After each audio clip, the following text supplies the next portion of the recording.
से आंखें नम है कि 4 महीना पहले उनकी शादी हुई थी, आज उनकी पत्नी की मांग की सिंदूर उजड़ गया, हाथ की जो चूड़ी थी। और रामबाबू सिंह जैसे वीर सपूत देश के लिए लड़ते हुए अपने प्राणों की आहुति देते हैं, ऐसा दम में साहस को हम भी सलाम करते हैं, नमस्कार करते हैं, प्रणाम करते हैं। और देखिए, युद्ध में तो किसान मजदूर के बेटा ही सीमा पर गए हुए हैं, बिल्कुल वही मरते हैं, वही लड़ते हैं, तो पहले तो इस बात की भी जरूर चिंता करनी चाहिए। आज हम लोग बहुत भावुक हैं और एक बात का गर्व भी है कि हमारे माँ भारती की रक्षा के लिए, हमारे देशवासियों की रक्षा के लिए अपना प्राण न्यौछावर कर। सरकार ने अमेरिका के सामने जो घुटना टेका, उसके दबाव में आकर सीजफायर की घोषणा की, ये बिल्कुल अमेरिका की हस्तक्षेप बर्दाश्त करने लायक नहीं है। रामबाबू सिंह सिवान जिला के लाल ने जो अदम्य साहस देते हुए हमारे देश के लिए आज शहीद हो गए। तमाम नौजवानों से भरा हुआ उनकी अंतिम जो विदाई है, आज उनका अंतिम संस्कार है और तमाम देश के लोग यहाँ पहुँचे हुए हैं। सभी नौजवान उनके अंतिम दर्शन के लिए पहुँचे हुए हैं और तमाम नौजवानों को आप देख सकते हैं वीडियो में, एक बार कैमरामैन जी सबको दिखा दीजिए। तमाम नौजवान लोग पहुँचे हुए हैं और बजरंग दल के जिला संयोजक हैं, बात करेंगे, कुछ बताने का प्रयास। सर क्या कहेंगे, आज सिवान के लाल ने अपने जान को न्यौछावर किया बॉर्डर पर? ये बहुत दुर्भाग्य है और बहुत दुख की बात है कि हम पूरे जिला ही नहीं पूरे देश के लोग को आज आंखें नम हो गई है ये घटना सुन के। और हम लोग तो यहाँ के हमारे प्रखंड के हैं, तो आज हम लोग बहुत भावुक हैं और एक बात का गर्व भी है कि हमारे माँ भारती की रक्षा के लिए, हमारे देशवासियों की रक्षा के लिए अपना प्राण न्यौछावर कर दिए रामबाबू सिंह जी। तो ये हम लोग का गर्व की बात है। आप सभी लोग जानते हैं कि 4 महीना पहले उनका शादी हुआ। ये सर हृदय विदारक घटना है एकदम। जब से सुन के हम लोग जब से सुने हैं तब से आंखें नम है कि 4 महीना पहले उनकी शादी हुई थी, आज उनकी पत्नी की मांग की सिंदूर उजड़ गया, हाथ की जो चूड़ी थी वो फूट गई। तो बहुत हम लोग दुखी थे, लेकिन इस बात का एक हम लोग को गर्व है कि हमारे यहाँ के, हमारे बड़हरिया प्रखंड के, हमारे सिवान के लाल, जिन्होंने माँ भारती की रक्षा के लिए, हमारे देश की रक्षा के लिए उन्होंने अपनी प्राण को न्यौछावर कर दिया, अपने प्राण को बलिदान दे दिया। तो ये गर्व की बात है। हम क्या कहेंगे भैया?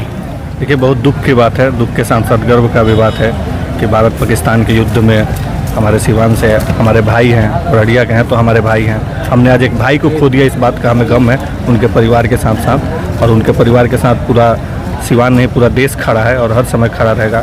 दुख तो है, लेकिन दुख के साथ गर्व भी है कि मतलब देश के माँ भारती की रक्षा के लिए हम लोगों ने अपने भाई एक गंवा दिया, इसका हमें हमेशा मलाल रहेगा। दुख तो रहेगा। साथ ही साथ ये पूरे देशवासियों के लिए प्रेरणा स्रोत भी हैं कि आने वाले नौजवान, जो इस क्षेत्र के नौजवान हैं, जो आज लोगों का जो आप प्यार देख रहे होंगे, मतलब हम लोग को नहीं पता है, उमड़ा हुआ है, पूरा बिहार उमड़ा हुआ है, मतलब किस जगह से कितने सारे भाई लोग आए हुए हैं, ना हम लोग किसी को जानते हैं ना पहचानते हैं, और सारे लोग उनके दरवाजे पे उनकी एक झलक पाने के लिए और उनके परिवार का साथ देने के लिए कदम से कदम मिलाकर खड़ा थे। तो ऐसे ही हम लोग हर सैनिक के साथ खड़े हैं और आगे उनके साथ खड़े भी रहेंगे। रामबाबू सिंह के पार्थिव शरीर का अंतिम दर्शन करने के लिए तमाम बिहार के नौजवान जो हैं पहुंचे हुए हैं और आप तमाम जो भीड़ है वो देख सकते हैं।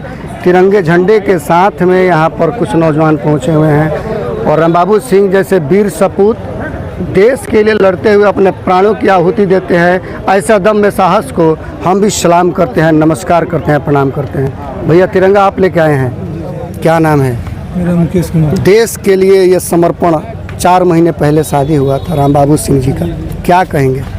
क्या कहेंगे, हम भी तो उसी डिपार्टमेंट में, क्या ही कर सकते हैं। बहुत दुख की बात है। उसी डिपार्टमेंट में आप भी हैं?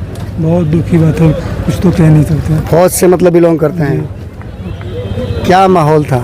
माहौल तो अब पूरा देश को पता है क्या माहौल था। एक सिंदूर यहाँ उजड़ा हुआ है, लेकिन सिंदूर का जवाब तो अच्छा मिला है पाकिस्तान को। जवाब तो अच्छा दिया गया है उनको। ऑपरेशन सिंदूर तो अच्छा ही रहा लगभग। सिंदूर तो वैसा सिंदूर तो अच्छा ही रहा, लेकिन कुछ और कसर रह गया, मन में जो खलल है थोड़ा बहुत तो रह गया, और होना चाहिए था। तो बहुत है। तिरंगा झंडा जो हमारे देश का आन बान शान है, देख सकते हैं यहाँ पर, दिखाइए कैमरामैन जी एक बार। इस तिरंगे के साथ में लोग रामबाबू सिंह जी का दर्शन करने के लिए पहुँचे हुए हैं, अंतिम संस्कार। क्या कहेंगे सर, विधायक जी क्या कहेंगे? सबसे पहले रामबाबू सिंह जिन्होंने आतंकवाद के खिलाफ लड़ाई में सीमा पर अपनी शहादत दी है, मैं उन्हें सैल्यूट करता हूं, उन्हें श्रद्धा का सुमन अर्पित करते हुए श्रद्धांजलि देता हूं। और उनके परिवार जिनको काफ़ी आज दुख पहुंचा है, उनको ये कामना करता हूं कि उनको यह दुख बर्दाश्त करने की साहस पैदा हो। हमारा देश हमेशा बहादुरी के साथ लड़ते रहा है और दुश्मनों का जवाब देते रहा है।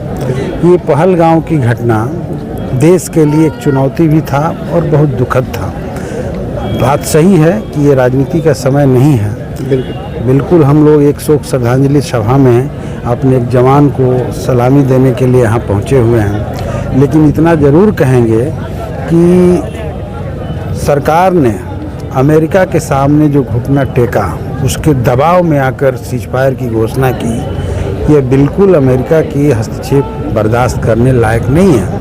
यह देश के लिए सम्मान की बात नहीं है। आज तक भारत, पाकिस्तान या किसी भी पड़ोसी देशों के साथ जो कोई मसला होता था, शिमला समझौता हमारे देश में ऑलरेडी हो चुका था कि द्विपक्षीय वार्ता के जरिए इसका निदान किया जाएगा। इसमें किसी तीसरे का हस्तक्षेप की आवश्यकता नहीं है। और इसके पहले भी जो युद्ध हुआ था भारत पाकिस्तान का, जब बांग्लादेश का विभाजन हुआ, उस समय भी इंदिरा गांधी ने अमेरिकी हस्तक्षेप को बर्दाश्त नहीं किया, जबकि अमेरिका ने धमकी देकर 7वां बेड़ा तक भेज दिया था। उन्होंने कहा कि उसका 7वां नहीं 8वां भी भेज दीजिए, लेकिन हम पीछे हटने वाले नहीं हैं। तो देश की शान तो यही है, लेकिन हमारे सरकार ने जो घोषणा किया, उनके दबाव में आकर मैं समझता हूँ यह गलत है।